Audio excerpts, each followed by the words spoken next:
ये पवित्रता में पीठ हर की पहली ब्रह्मकुंड है। नित्य प्रति आप श्रीमद् भागवत जी की कथा श्रवण कर रहे हैं। श्रीमद् भागवत जी के दसम स्कंद के 81वें अध्याय पर हम पहुँचे हैं। आपने चर्चा में सुना कि सुदामा जी द्वारिका में भगवान श्री कृष्ण के महल में पहुँचे हैं। भगवान ने उनको अपने हृदय से लगाया है, अपने पलंग पर बिठाया है। रुक्मणी मैया हवा कर रही हैं। भगवान ने उनके चरणों को भी धोया है। फिर दोनों की बहुत देर तक बातें होती रही। इतने में भगवान ने मुस्करा करके कहा कि क्यों ब्राह्मण देवता, केवल बातें ही बातें होती रहेंगी या मुझे कुछ भेंट भी मिलेगी?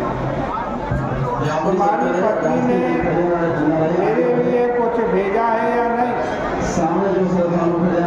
मेरी बात तो ऐसी है कि मुझे प्रेम से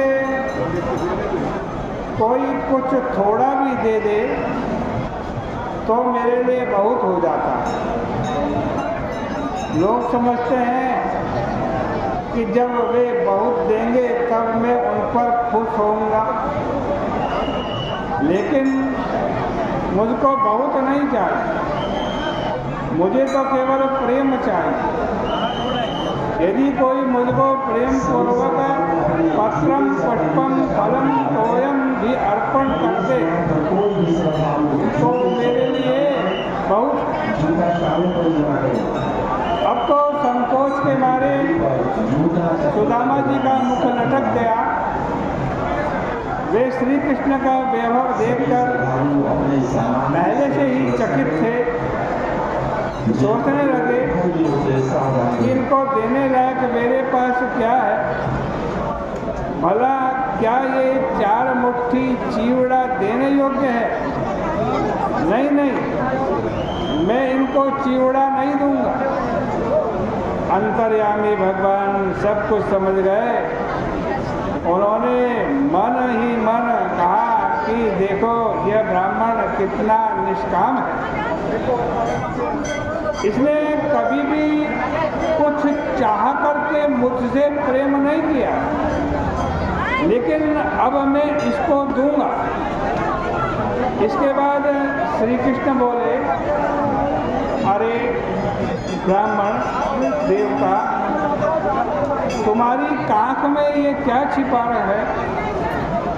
अरे यह तो छोटी सी पोटली है, भला देखो तो सही इसमें क्या है। अब तो सुदामा जी उसे छिपा में और श्री कृष्ण उसे छीनने की कोशिश करें। उनका पुराना वालापन जागृत हो गया। छीना झपटी में पुराना कपड़ा फट गया और उसमें से चिवड़ा निकल आया। श्री कृष्ण बोले कि अरे सुदामा, इसको अब तक तुमने क्यों छिपाए रखा? वाह वाह, यह तो मुझको बड़ा प्यारा है। जब से ब्रज से आया हूँ इस द्वारिका में ऐसा चिवड़ा कभी नहीं मिला। यह तो केवल मुझे ही नहीं, सारे विश्व को तृप्त करने के लिए पर्याप्त है। यह कहकर के श्री कृष्ण ने एक मुट्ठी चिवड़ा खा लिया। जब उन्होंने दूसरी मुट्ठी उठाई तब रुक्मणी रूप लक्ष्मी जी ने उनका हाथ पकड़ लिया और कहा कि बस बस, क्या आप मुझे भी इनको दे डालेंगे? आप तो इतने उदार हैं कि चाहे जिसे अपने आप को भी दे दें, लेकिन इन ब्राह्मण देवता के लिए इतना ही बहुत है। परीक्षित सुखदेव जी कह रहे हैं कि सुदामा जी रात भर कृष्ण के महल में ही रहे।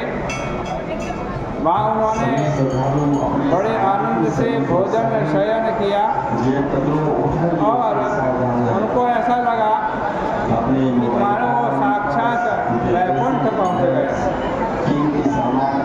एक महात्मा ने इस प्रसंग का बड़ा रोचक वर्णन किया। उनके कथनानुसार जब भगवान की दूसरी 16,000 पत्नियों को यह पता चला कि सुदामा जी रात भर रुक्मणी के महल में रहे हैं और उन्होंने उनकी बड़ी सेवा की है, तब उन्होंने कहा कि केवल रुक्मणी को ही उस ब्राह्मण की सेवा का सौभाग्य क्यों, हमें भी उस ब्राह्मण की पूजा का सौभाग्य मिलना चाहिए, हम भी पूजा करेंगी।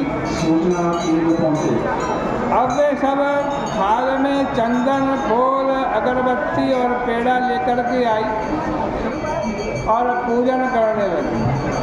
सुदामा जी ने पूछा, भाई ये कौन है?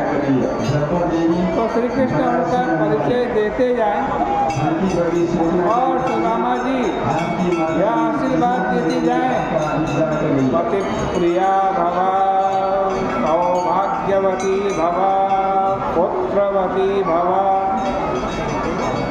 जब वे 1, 2, 3, 4 करके क्रमशः चंदन लगाने लगी और माला पहनाने लगी, तब श्री कृष्ण के इशारे पर कुछ स्त्रियां चंदन पहुँचती तथा माला निकालती जाए।